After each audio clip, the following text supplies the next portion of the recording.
அனைவருக்கும் வணக்கம். கதைகள் சூழ் உலகில் நீங்கள் கேட்டுட்டு இருக்கிறது வீரயுக நாயகன் வேள்பாரி. வீரயுக நாயகன் வேள்பாரி அத்தியாயம் 23. பாகம் 2 பார்த்துக்கிட்டு இருக்கோம்ல. பாகம் 2ல் இது 3வது அத்தியாயம். சரி, போன வாரம் நம்ம எதோட முடித்தோம் அப்படின்னு உங்களுக்குலாம் ஞாபகம் இருக்கா?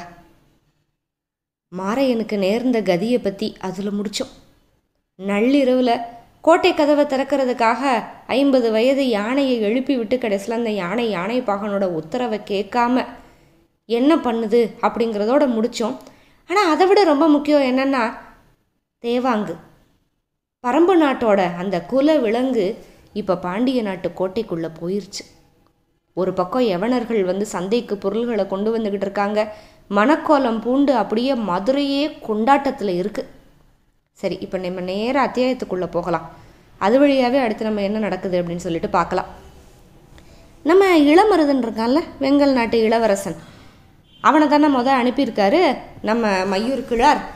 இவன் இவனுக்குன்னு ஒரு அறையெல்லாம் கொடுத்துட்டாங்க. கொற்றர்கள் எல்லாத்தையும் கூட்டிகிட்டு வந்திருக்கான்ல இளமருதன். இவனுக்கு அறையெல்லாம் கொடுத்து அங்கே அவன் தங்க வைக்கப்பட்டிருக்கான். உள்ள அறையில் படுத்திருந்தவன் நல்லா தூங்கிட்டு கொஞ்சம் நேரம் கழித்து கண்ணு முழிக்கிறப்ப நல்லா விடிஞ்சு ரொம்ப நேரம் ஆயிடுச்சு. அதாவது முத நாள் நள்ளிரவு வந்தாங்கல்ல, இப்போ தூங்கி இப்போ விடிஞ்சிருச்சு. இவனை நிறைய பேர் கொற்றர்களை கூட்டிகிட்டு வந்தாலும் அவங்க எல்லாத்துக்குமே வேலையெல்லாம் கொடுத்துட்டாங்க. அந்த பாண்டிய தேசத்தில் யார் யாருக்கு எங்கெங்கே என்னென்ன வேலை பண்ணணும் அப்படிங்கிறதெல்லாம் சொல்லி அந்த கொற்றர்கள் எல்லாருமே அவங்க இடத்துக்கு வேலைக்காக போயிட்டாங்க.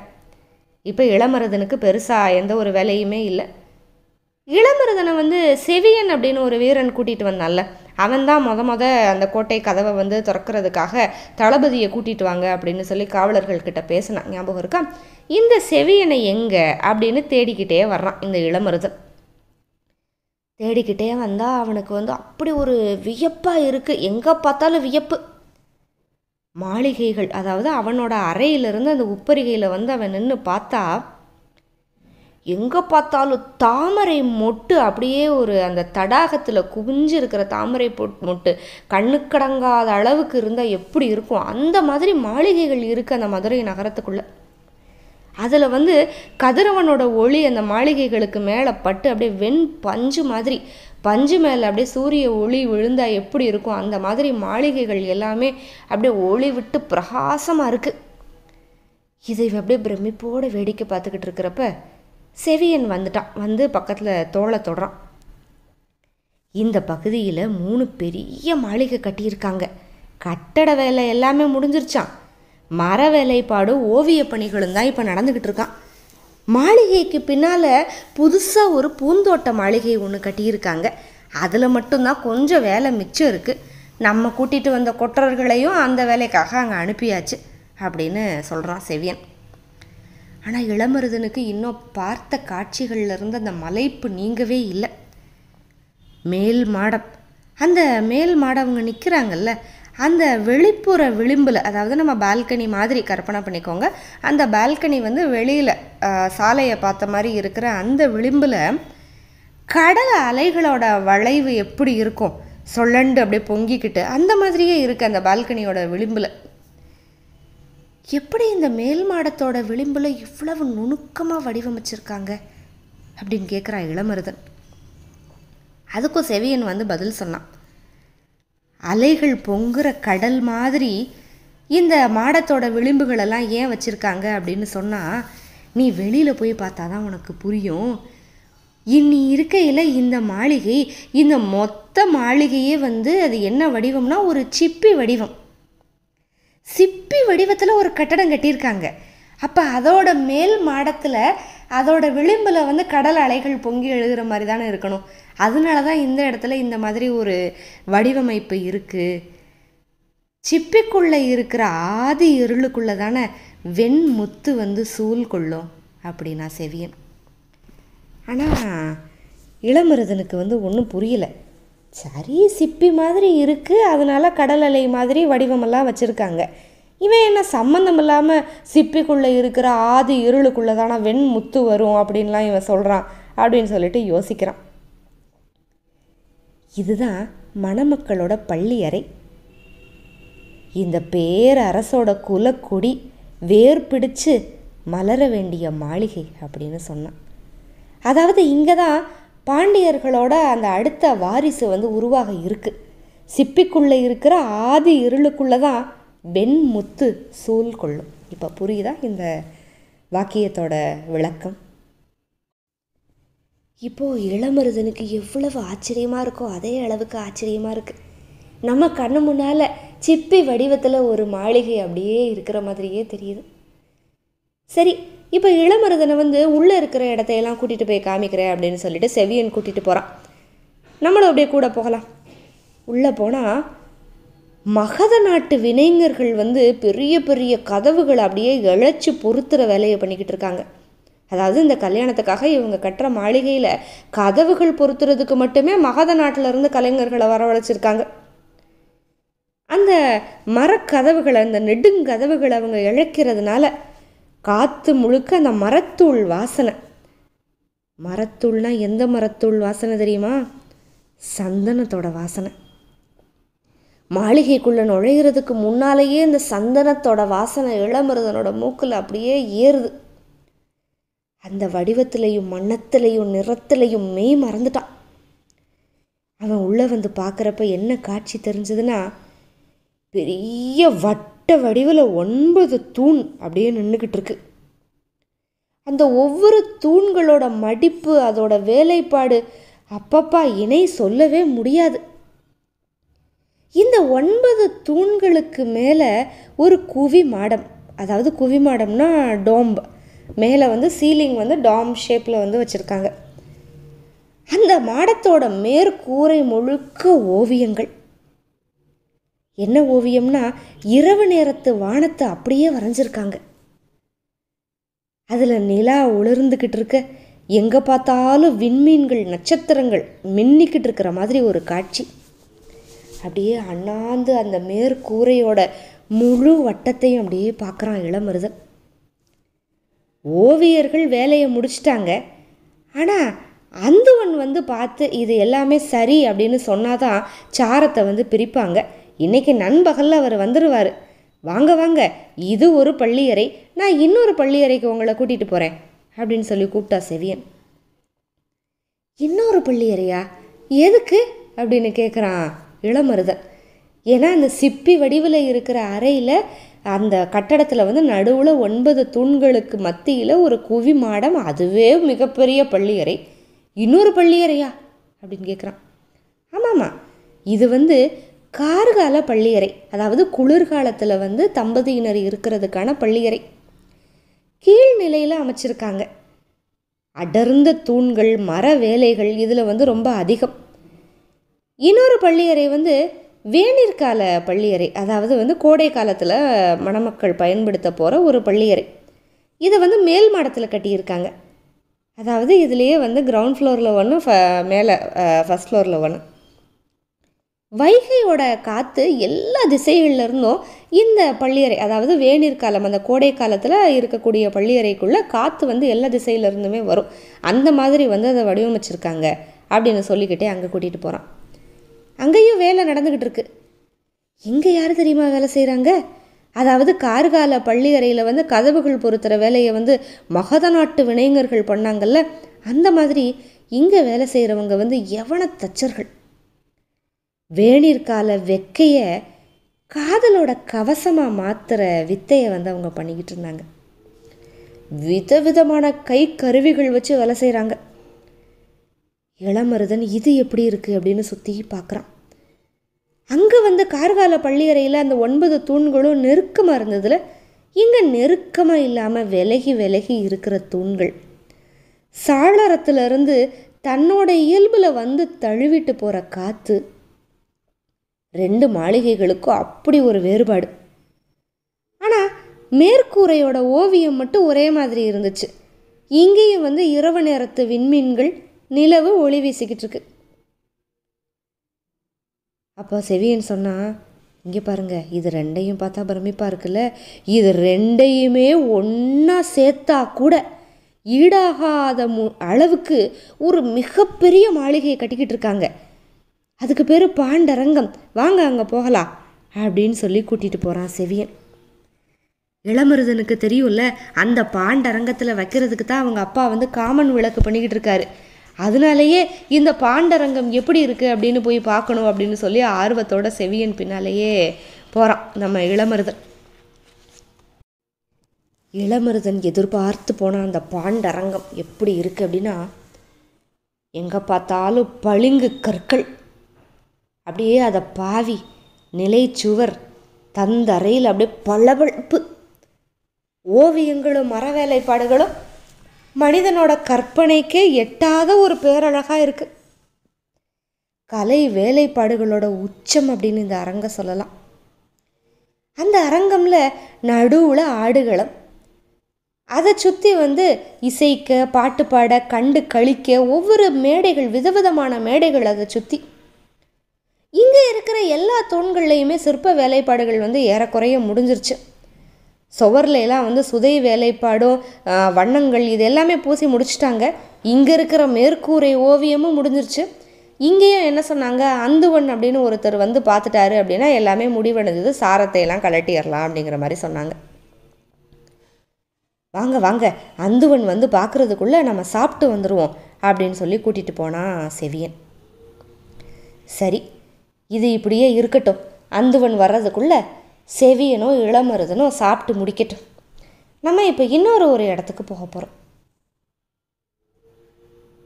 என்ன அப்படின்னா, கோட்டைக்கு தெற்கில் மதுரையோட இடுகாடு. மேற்கு வாசல் தளபதி இறந்து போன மாரையனோட உடம்பு அங்கே தான் கொண்டு வந்தாங்க. வீரர்கள் வாளேந்தி நின்னாங்க. சில வீரர்கள் அந்த உடலை எடுத்துகிட்டு வராங்க. நாள் இரவு நள்ளிரவு யானையை குறுக்கிட்ட மாரையனை கொஞ்சமும் எதிர்பார்க்காம அந்த யானை துதிக்கையில் சொல்லட்டி அடிச்சிருச்சு. குதிரையோட முதுகெலும்பு நொறுங்கி கீழே சரிஞ்சிட்டான் மாரையன். பின்னங்காலில் ஒரு மிதிச்சிட்டு கடந்துருச்சு அந்த யானை. பின்னால் வந்த வீரர்கள் நிலைமையை புரிஞ்சு, அதாவது யானை தறிகட்டு பாகனோட பேச்சை கேட்காம ஓடுது, தளபதியை தூக்கி போட்டு மிதிச்சிட்டு. நிலைமையை புரிஞ்சு பயந்து போய் நம்ம யானை கட்டுத்தறியோட தலைவன் இருக்கால அல்லங்கீரன், அந்த அல்லங்கீரன் கிட்ட ஓடி செய்தியை சொல்கிறாங்க. மேலே உட்காந்துருந்த பாகனுக்கு இப்போ தான் முழுசாகவே நிலைமை புரியுது. சொல்கிற பேச்சை கேட்க மாட்டேங்குது, கொஞ்சம் கொஞ்சமாக கேட்க வச்சு கட்டுத்தறிக்கு கொண்டு போயிடலாம் அப்படின்னு தானே அவன் நினச்சி மாரையன்கிட்ட பேசிட்டு போனான். மாரையனை தூக்கி போட்டு மிதித்து ஓடுறப்ப தான் அவனுக்கு புரியுது. ஆனால் அவனுக்கு இன்னொன்று என்ன புரியுதுன்னா, யானைக்கு மதம் பிடிக்கலை. ஏன்னா மதம் பிடிச்சிருந்தா மேலே உட்காந்துருக்கிற பாகன் இவ்வளோ நேரம் உயிரோடு உட்காந்துருக்க முடியுமா, யோசிக்க முடியுமா இப்படியெல்லாம்? ஏன்னா அது ஏற்கனவே தந்தத்தில் அந்த கதவோட குறுக்கு கட்டையை வேற தூக்கிட்டு வருதுல்ல. மதம் பிடிச்சிருந்துச்சுன்னா இந்நேரம் அந்த குறுக்கு கட்டையை வச்சு இந்த இடத்தவே அப்படி தூளாக்கியிருக்கும். முழு நிலை சாப்பாடை கொடுத்து, அதுவும் 3 சுத்து கொடுத்து அசந்து தூங்கிக்கிட்டு இருந்த அந்த யானையை எழுப்பி வேலை வாங்கினதில் ஏதோ பிரச்சனை. இந்த தளபதி மாரையன் வேற அவசரப்பட்டு இடையில குறுக்க வந்துட்டார். இது வேறு திசைக்கு போகாமல் கட்டுத்தறிக்கு போகத்தான் முயற்சி பண்ணிக்கிட்டு இருக்கு. இந்த மாரையன் குறுக்க வந்ததில் அவர் இறந்துட்டாரு அப்படின்னு நினச்சி இந்த பாகன் என்ன பண்ணா, குத்துக்கோலை எடுத்து, அதாவது அவங்க பயன்படுத்துகிற ஒரு கருவி, அந்த குத்துக்கோலை எடுத்து வலது காதுக்கு பின்னால் சொருகிட்டு சட்டுன்னு யானை மேலேருந்து பக்கத்து மாளிகை சுவர் மேலே அப்படியே தாவி ஏறிக்கிட்டான். அவன் தப்பிச்சுட்டு அல்லங்கீரனை பார்த்து ஏற்பாடு பண்ணுறதுக்காக ஓடுறான். மாரையனோட வீரர்கள் தான் சேர்ந்தாங்க கட்டுத்தறியோட தலைவனை பார்க்க. என்ன நடந்திருக்கும் அப்படின்னு புரிஞ்சு போச்சு நம்ம அல்லங்கீரனுக்கு. தளபதியை மிதிச்சு கொன்றுச்சு அப்படின்னு அப்படியே பதபதைக்க சொல்கிறாங்க. உடனே அல்லங்கீரன் அந்த கட்டுத்தறியில் இருந்த மற்ற யானைகளை எழுப்புறதுக்கு உத்தரவிட்டான்.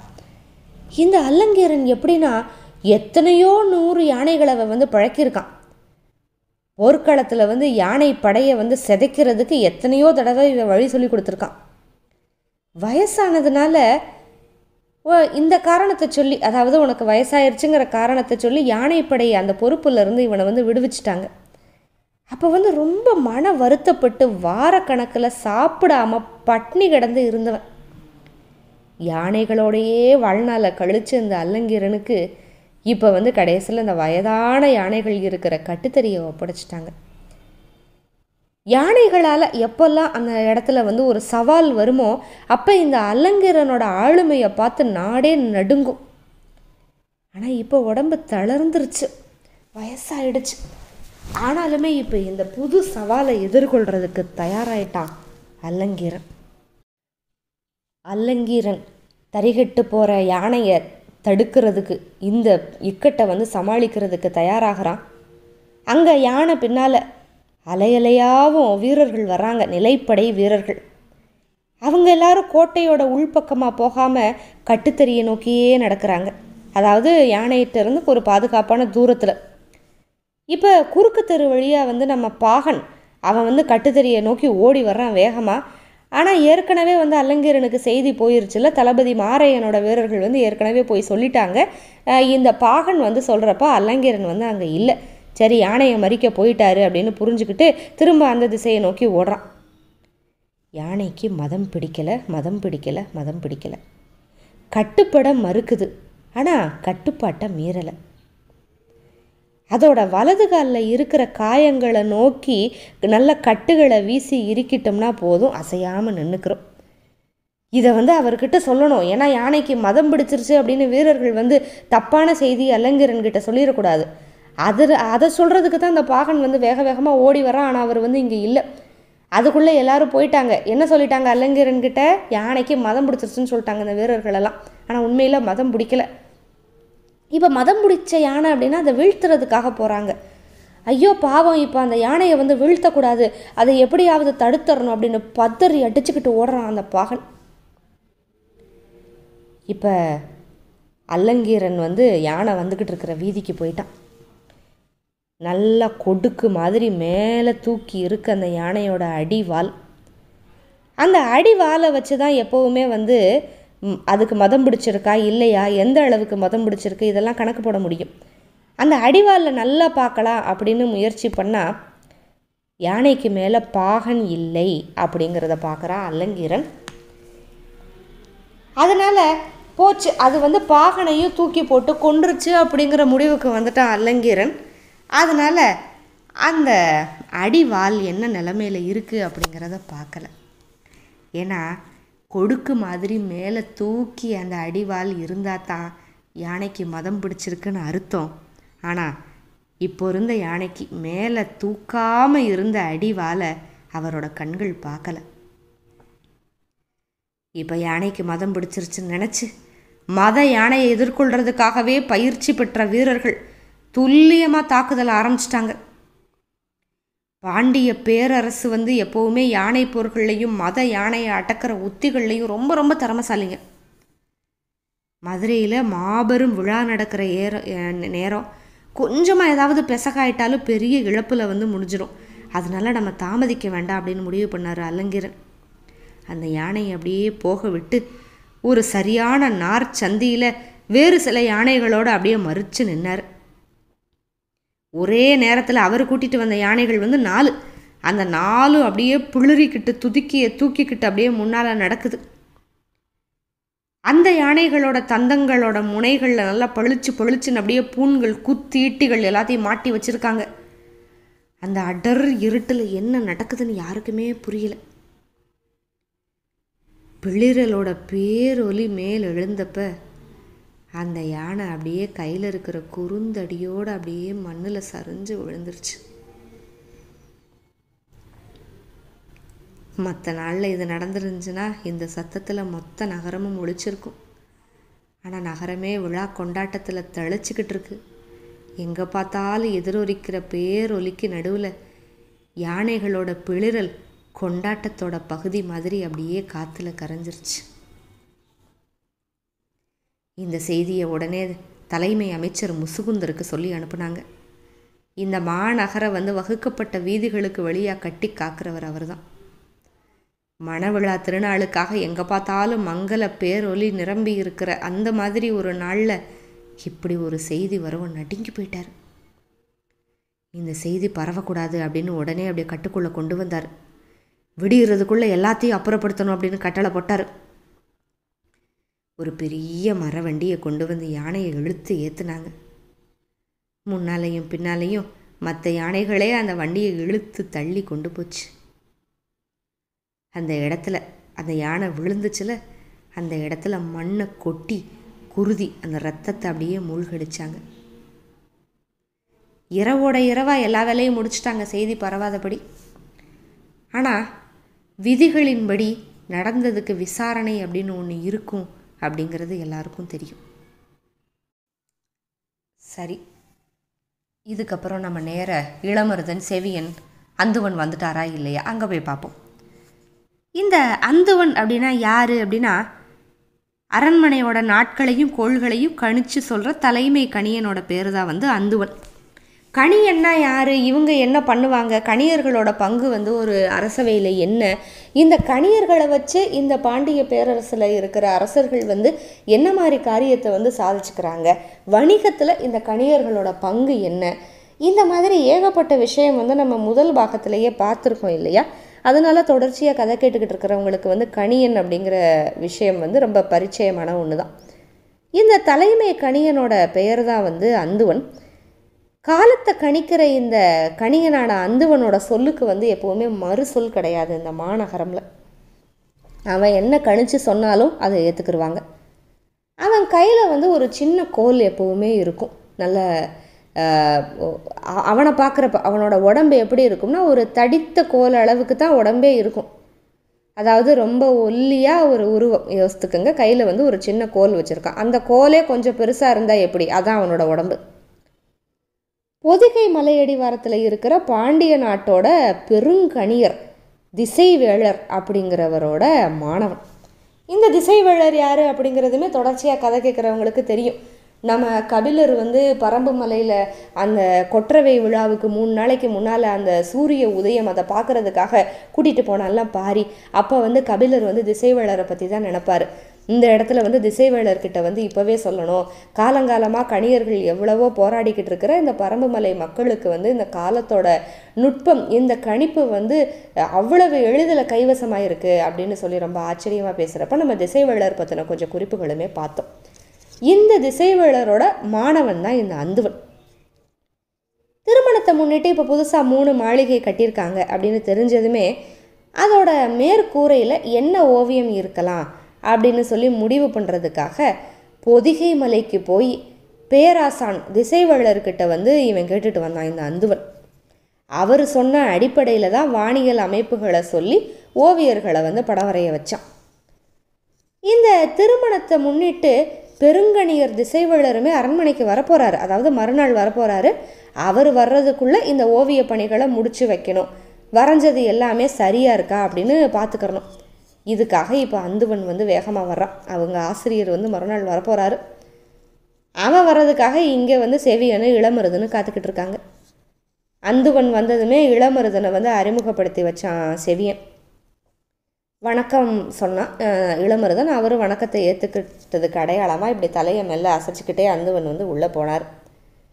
அந்த புதிய மாளிகைகள் வந்து குறித்து இளமருதன் ஏற்கனவே வியப்பில் இருக்கால, அதை பற்றியெல்லாம் சொல்லிக்கிட்டே வரான். எனக்கு ரொம்ப ஆச்சரியமாக இருக்குது, இந்த மாதிரி அப்படி இப்படின்னு பாராட்டிக்கிட்டே வரான்.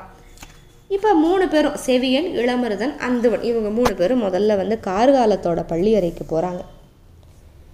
கட்டட அமைப்பு, மர வேலைப்பாடுகள், கலை நுணுக்கங்கள் இது எல்லாத்தையும் வியந்து சொல்லிக்கிட்டே வரான். அப்போ இந்த ஓவியத்தை பற்றி இந்த இளமருதன் வந்து என்ன புரிஞ்சுக்கிட்டான், என்ன சொல்ல வர்றான் அப்படிங்கிறத கேட்குறதுக்கு ஆவலாக இருக்கார் இந்த கணியன். அப்போ செவியன் சொன்னான், கணியரே, 3மே வேறு வேறு விதமான மாளிகைகள், ஆனால் இந்த மேற்கூரை ஓவியம் மட்டும் ஏன் 3 இடத்துலையுமே ஒரே மாதிரி இருக்குது அப்படின்னு கேட்டான். இல்லையே, 3மே வேறு வேறு அப்படின்னாரு அந்துவன். இல்லையே, 3மே ஒரே மாதிரி தான் இருக்குது அப்படின்னா செவியன். வானத்தில் இருக்கிற வேறுபாடுகளை பார்க்குறதுக்கு கொஞ்சம் வான அறிவு வேணும். வாங்க, என்ன வேறுபாடுன்னு நான் உங்களுக்கு சொல்லி கொடுக்குறேன் அப்படின்னு சொல்லிக்கிட்டே அந்துவன் வந்து இவங்களை கூட்டிகிட்டு போகிறான். இப்போ முதல்ல அவங்க போகிறது வந்து அந்த கார்காலத்து மாளிகையோட மேற்கூரையில். இங்கே பாருங்கள், இதில் மதி அதாவது நிலா எங்கே இருக்குது, மேற்கூரையோட இடது பக்கம் இருக்குது அப்படின்னா செவியன். நான் இடம் அப்படின்னு சொன்னது இடது பக்கம் வலது பக்கம் இல்லை, காலத்தை. வானத்தில் நிறை மதி எந்த விண்மீன் கூட்டத்தோடு சேர்ந்து நிற்கிதோ அந்த விண்மீன் பேரில் தான் அந்த மாதத்தை வந்து நம்ம சொல்லுவோம். இங்கே பாருங்கள், 6 முத்து மாதிரி மின்னிக்கிட்டு இருக்கிறது கார்த்திகை விண்மீன் கூட்டம். அந்த கூட்டத்தோட இங்கே வந்து நிலா இருக்குது. அதனால இது வந்து கார்த்திகை மாதம். அந்த மதி எங்கே இருக்குது, விண்மீன் கூட்டம் எங்கே இருக்குது, அதே சமயம் மற்ற கோள்கள் எங்கே இருக்குது, இது எல்லாமே வானியல் கணக்குப்படி நாங்கள் அமைச்சிருக்கோம். திகிரி கணக்கு, அதாவது வானியல் கணக்கு புரிஞ்சுக்கிட்டவங்க இந்த படத்தை பார்த்தா இது எந்த ஆண்டு, எந்த மாதம், எந்த நாள் அப்படின்னு துல்லியமாக சொல்லியிருப்பாங்க. மேற்கூரையோட வட்டத்துக்குள்ளே இருக்கிறது ஓவியம் இல்லை, காலம் அப்படின்னு அந்துவன். ஏதோ இரவு நேர வானம், அந்த நட்சத்திரம், அந்த நிலாவெல்லாம் வந்து மேற்கூரையில் படமாக வரைஞ்சி வச்சுருக்காங்க அப்படின்னு நினச்சிக்கிட்டு இருந்த இளமருதனும் செவியனும் இப்போ ஆச்சரியமாக பார்க்குறாங்க. அப்போ இது என்ன காலம், எதுக்காக இந்த மாதிரி இந்த படம் வரைஞ்சிருக்காங்களே, இதோட முக்கியத்துவம் என்ன அப்படின்னு யோசிச்சுக்கிட்டு இருக்காங்க. தொடர்ந்து அந்துவன் சொல்கிறான், கல்யாணம் பண்ண போகிற இளவரசர் பொதிய வெப்பன் பிறந்தப்ப வானத்தில் நாள் மீன்களும் கோள் மீன்களும் இருந்த அமைப்பு இது. படுக்கையில் சாஞ்சு பார்க்குறப்ப அவரோட கண்கள் நேரடியாக இதைத்தான் பார்க்கும். மதியும் விண்மீன்களும் கோள் மீன்களும் இதே அமைப்புக்கு மறுபடியும் வரணும் அப்படின்னா அதுக்கு 60 வருஷம் ஆகும். காலத்தோட முழு வட்டம் எல்லா காலங்கள்லையும் ஒளி வீசிக்கிட்டே தான் இருக்க போகுது. அதே மாதிரி என்னென்னைக்கு ஒளி வீசக்கூடிய வாழ்வணியை அமைச்சுக்கோ அப்படின்னு காலம் அவருக்கு ஒவ்வொரு இரவும் சொல்லும் அப்படின்னு அந்துவன். எவ்வளவு அழகு பாருங்களேன். ஒரு மணமக்கள் வந்து படுக்கிற பள்ளி அறையில் அந்த மணமகன் பொதிய வெப்பன் பிறந்த கணத்தில் வானியல் எப்படி இருந்தது, அந்த வானம், கோள்கள், நட்சத்திரம், நிலா எப்படி இருந்ததோ அப்படியே கண்ணு முன்னால் வரைஞ்சிருக்காங்க. மெய் சிலிர்த்து போய் நிற்கிறான் இந்த செவியன். இளமருதனுக்கு பேசுறதுக்கு நாக்கு வரல. இது கார்கால மாளிகை. வேணிற்கால மாளிகையோட மேற்கூரையில் இருக்கிற கால அமைப்பு இளவரசி பொற்சுவை பிறந்தப்ப நிலை கொண்டு இருந்த வானியல் அமைப்பு அப்படின்னு சொன்னான். அதாவது சமம். கார்கால பள்ளியறையில் வந்து இளவரசனோடது, அதே மாதிரி வேணிற்கால பள்ளியறையில் அந்த மணமகள் அவளோடது, 2 பேருக்குமே வந்து சம உரிமை கொடுத்து வந்து வரைச்சிருக்காங்க. இப்போ 3 பேரும் அப்படியே பேசிக்கிட்டே அந்த வேணிற்கால அரங்குக்குள்ளே போகிறாங்க. இங்கே இப்போ அவங்க ஒரு புரிதலோடு பார்க்குறாங்க இல்லையா. இதுக்கு முன்னால் புரிதல் இல்லாமல் பார்த்தப்ப எல்லாமே ஒரே ஓவியம் அப்படின்னு நினச்சாங்க. இப்போ புரிதலோடு பார்க்குறாங்க. இங்கே வந்து மதி முற்றிலும் வேறொரு திசையில் இருக்குது. நாள் மீன்கள், கோள் மீன்கள் எல்லாமே வேறு வேறு இடத்துல இருக்குது. சரி, இதை பார்த்து முடிச்சுட்டு 3வது மாளிகை அந்த பாண்டரங்கத்துக்குள்ளே போகிறாங்க. அங்கே வந்து ஒன்று பொதிய வெப்பனோடது, இன்னொன்று பொற்சுவையோடது. இந்த பாண்டரங்கத்தில் இருக்கிறது வந்து யாரோட பிறந்த கால அமைப்பு அப்படின்னு கேட்டான் செவியன். அப்போ தான் இந்த அந்துவன் சொல்கிறான், அது எனக்கும் தெரியலை. நாள் மீன்களும் கோள் மீன்களும் இந்தந்த இடத்துல இருக்கணும் அப்படின்னு திசைவேளர் குறித்து கொடுத்தாரு. அதுபடி நான் வரைஞ்சிட்டேன். ஆனால் இப்போ வரைக்கும் இது என்ன அமைப்புன்னு எனக்கும் புரியலை. நாளைக்கு அவர் வரப்போகிறாரு, இதில் எத்தனை குறை அவர் கண்ணுக்கு தெரிய போதோ அப்படின்னு பதட்டப்படுறான் இந்த அந்துவன். ஐயோ, நீங்கள் அரண்மனை கணியன், உங்கள் பார்வையில் நடந்திருக்கு இந்த வேலை, இதுலேயும் குறை கண்டுபிடிக்க முடியுமா என்ன அப்படின்னு இந்த செவியன் கேட்குறான். அசட்டையான சிரிப்பு இப்போ அந்துவனோட முகத்தில்.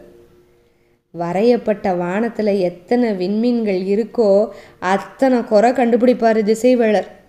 ஏன்னா வானத்தில் அவ்வளவு நிறை கண்டவர் அவர்.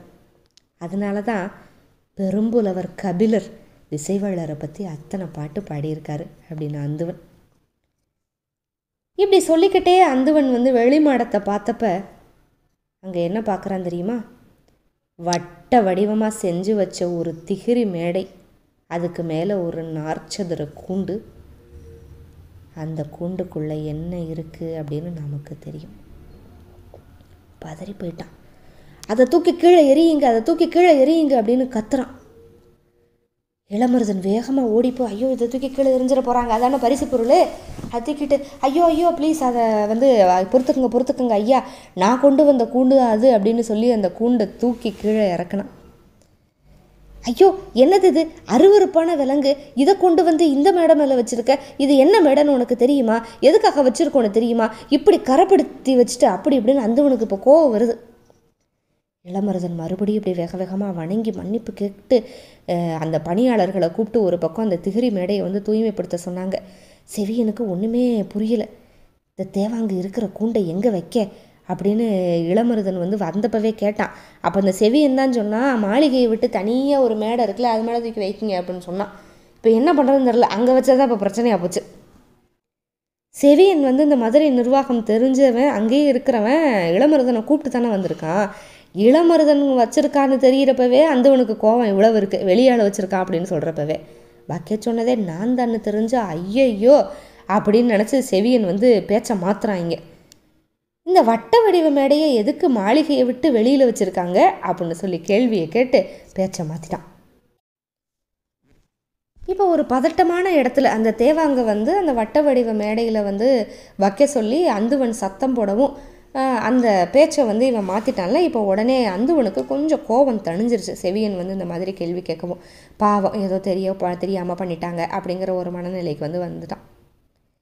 இதுவா, இது வந்து சக்கரவாக பறவைக்கான மேடை. பறவைகளோட இளவரசிக்கு பேர் வந்து சக்கரவாக பறவை அப்படின்னு சொல்லுவாங்க. வரப்போகிற பாண்டிய நாட்டு இளவரசியார் பொற்சுவையோட செல்ல பறவை வந்து சக்கரவாகமா. உண்மையிலே அது வந்து பறவைகளோட இளவரசி கிடையாது, வணிகர்களோட இளவரசி. அதாவது கால மாற்றத்தை கணிச்சு சொல்கிற பறவையும் அது. கார்காலத்துக்கான காற்று ஆரம்பிக்கிறப்ப உலகத்தில் எந்த திசையில் இருந்தோ இது வந்து வந்துடும். இது இங்கே வந்துருச்சுன்னா காற்றோட திசையையும் மழையோட தொடக்கத்தையும் வந்து கடலில் மிதக்கிற வணிகர்கள் வந்து புரிஞ்சுக்கிடுவாங்க. மழையோட வந்து மழை நீரை மட்டுமே அருந்தி உயிர் வாழுற வியப்பு தருகிற இந்த பறவை வந்து மழைக்காலம் முடிஞ்சதுமே புறப்பட்டு மறுபடியும் கடலுக்குள்ளே போயிடும். இப்போ கதை கேட்டுக்கிட்டு இருக்கிற எல்லாருக்குமே ஒரு சினிமா பாட்டு லிரிக்ஸ் ஞாபகம் வரும். சரியா? என் சுவாச காற்றைய படத்தில் சக்கரவாக பறவையோ மழையை அருந்துமாம், அந்த சக்கரவாக பறவையாவேனோ அப்படின்னு சொல்லி கவிஞர் எழுதியிருப்பார். அந்த சக்கரவாக பறவை தான். அந்த சக்கரவாக பறவை இப்போ புதிய விற்பனை கல்யாணம் பண்ண போகிற பொற்சுவையோட செல்ல பறவை பெட். சரி, இப்போ நம்ம தொடர்ச்சியாக கதையை பார்க்கலாம். இளவரசியார் வந்து இங்கே வர்றப்ப அந்த பறவையோடு தான் வர்றாங்க. அந்த பறவைக்கான கூண்டு வைக்கிற ஒரு மேடையை செய்ய சொன்னாங்க. அது வந்து கார்காலம் முடிஞ்சதுமே வந்து பறந்து போகும். அது பறந்து போகிற திசையை நோக்கி 6 மரங்கள்னால வட்ட வடிவில் அந்த திகிரி மேடை நான் வந்து அமைச்சிருக்கேன். திகிரி மேடைன்னா ஒன்றும் இல்லை, திகிரி அப்படிங்கிறது இப்போ நம்ம ஆங்கிலத்தில் சொல்கிற டிகிரி தான். அந்த திகிரி மேடையில் வந்து அந்த மாதிரி ஆங்கிள் வச்சு பண்ணியிருக்காங்க. இது வந்து அந்த ஒரு குறிப்பிட்ட கோணத்தில் அந்த மேடையை வைக்கிறப்ப கார்காலத்தில் அந்த சக்கரவாக பறவை இங்கே வந்துட்டு அதுக்கப்புறம் வந்து பறந்து போயிடும். அந்த மேடையில் போய் இந்த விலங்கை வச்சுட்டீங்க அப்படின்னு சொல்லிட்டு, சரி இதை எதுக்கு இங்கே கொண்டு வந்து வச்சுருக்கீங்க, இது என்ன விலங்கு, இதுக்கு முன்னால் பார்த்ததே இல்லையே அப்படின்னு சொல்லி கேட்குறாரு அந்துவன். தேவாங்கு அப்படின்னு அதோட பேரை சொன்னான் இளமருதன். என்ன காரணம், எதுக்காக இதை கொண்டு வந்திருக்கோம் அப்படின்னு சொல்கிறதுக்கு வாய் எடுத்தான். ஆனால் நிப்பாட்டிக்கிட்டு என்ன சொன்னால், பாரி பரம்புமலை அரசன் அந்த பாரிக்கு வந்து தெய்வ வாக்கு சொல்கிற விலங்கு இது. இதை வந்து மாமன்னருக்கு வந்து நாங்கள் பரிசு பொருளாக கொண்டு வந்திருக்கோம். இதை பார்த்தது வந்து மாமன்னர் வந்து பயங்கரமாக சந்தோஷப்படுவார். இதை வந்து மன்னர்கிட்ட தான் சொல்லணும், இடையில இருக்கிறவங்க கிட்ட சொன்னால் கண்டிப்பாக மாறி போயிடும். இதெல்லாம் இவன் மனசுக்குள்ளே ஓடுது. அதனால் அப்படியே சட்டுன்னு வாய் அடைச்சிக்கிட்டான். அதாவது இது வந்து பரிசு பொருள் அப்படின்னு மட்டும் சொல்லிக்கிட்டான். உலகமே வியக்க போகிற ஒரு திருமணத்துக்கு நீ கொண்டு வந்திருக்கிற பரிசு பொருள் இதுதான் ஆக்கும் அப்படின்னு சொல்லிக்கிட்டே, குறுநில மன்னன் ஒருத்தனால் மாமன்னரை இந்த திருமண காலத்தில் சந்திக்க முடியுமா என்ன, அதில் பரிசு பொருள் வர அப்படின்னு அந்துவன். இல்லை, வெங்கல் நாட்டு மேலே பேரரசருக்கு எப்போவுமே ஒரு நல்ல மதிப்பு இருக்குது, அதனால் நேரம் ஒதுக்குவாருன்னு தான் நினைக்கிறேன் அப்படின்னு செவியனும் இந்த இடத்துல வந்து இளமருதனுக்கு ஆதரவாக பேசுகிறான். சரி, அதையும் பார்ப்போம் அப்படின்னு சொல்லிக்கிட்டே, சரி இந்த விலங்கு கூண்டை இனிமேல் இங்கே வைக்காதீங்க, மாளிகைக்கு உள்ளே இருக்கிற மேடையில் கூட வச்சுக்கோங்க, இந்த வெளியில் இருக்கிற சக்கரவாக பறவையோட மேடையில் வைக்காதீங்க, போங்க அப்படின்னு சொல்லிட்டு அந்துவன். இளமருதன் கூண்டை எடுத்துக்கிட்டு பாண்டரங்கத்துக்குள்ளே நுழையிறான். இந்த அரங்கில் வைக்கிறதுக்கு தான் நம்ம அப்பா காமன் விளக்குன்னு ஒன்று செஞ்சுக்கிட்டு இருக்காரு. ஆனால் நான் கொண்டு வந்த விலங்கு அந்த காமன் விளக்குக்கு முன்னால் பாண்டரங்கத்துக்குள்ளேயே நுழைஞ்சிருச்சு. பாண்டரங்கத்துக்குள்ளே கொண்டு வரக்கூடாதுன்னு சொல்லி தான் வெளியில் வச்சோம். இப்போ வெளியில் வைக்கக்கூடாதுன்னு சொல்லி பாண்டரங்கத்துக்குள்ளேயே கொண்டு போக சொல்லிட்டாங்க அப்படின்னு நினச்சிக்கிட்டே வர்றான் இளமருதன். அந்த கலை மாடத்தில் ஒரு ஓரத்தில் இருக்கிற மேடை மேலே அந்த கூண்டை வச்சான். உள்ளே இருக்கிற 2 தேவாங்குகளும் வட்ட கண்களை உருட்டி உருட்டி அங்கேயும் இங்கேயும் பார்க்குது. என்ன இவ்வளோ நேரம் இந்த 2 விலங்கு பயந்து போயிருந்துச்சு, இப்போ பயப்படலையே அப்படின்னு இளமருதன் பார்க்குறான். 2 அண்ணாந்து மேற்கூரையை பார்த்துச்சு. பார்த்த கணத்தில் அப்படியே கத்திக்கிட்டு மருண்டு உள்ளே ஒடுங்கிருச்சு. முதல் முறையாக அது கத்துறதை கேட்ட இளமருதன் அப்படி என்ன இருக்கு அப்படின்னு மேற்கூரையில் அண்ணாந்து பார்க்குறான். செதறி கிடக்கிற விண்மீன்களுக்கு இடையில ஒரு ஓரத்தில் நிலவு இருக்கு. காலம் சொல்ல வேண்டியதை சொல்லிக்கிட்டே தான் இருக்கு. மற்றும் ஒரு பதிவில் சந்திப்போம். மிக்க நன்றி. வணக்கம்.